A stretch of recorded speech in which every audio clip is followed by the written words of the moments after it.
ரொம்பவே வித்தியாசமான முறையில இறந்து போன இந்த பையனோட கதைய வாங்க கேட்கலாம். அதுக்கு முன்னாடி உங்க நேமையும் சொல்லி போடணும். உங்க நேம் கமெண்ட் பாக்ஸ்ல நம்ம சேனலையும் சப்ஸ்கிரைப் பண்ணிடுங்க.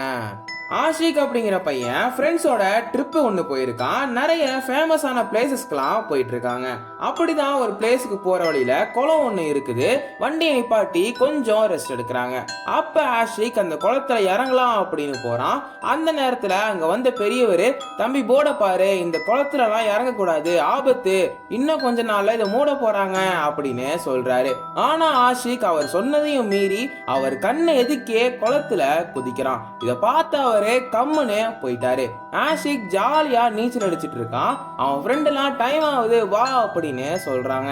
சரின்னு ஆஷிக் வெளில வந்துட்டு வாங்கடா போலாம் அப்படின்னு சொல்றான். உடனே அவனோட ஃப்ரெண்ட்ஸ் எல்லாம் கத்திட்டு குளத்துக்கிட்ட போறாங்க. ஏன்னு திரும்பி பார்க்கறான். அப்படி பார்த்த அவனுக்கு ஒரு பேரதிர்ச்சி காத்திருந்தது. என்னன்னா, குளத்துல ஆஷிக்கோட உடல் மிதந்துட்டு இருக்குது.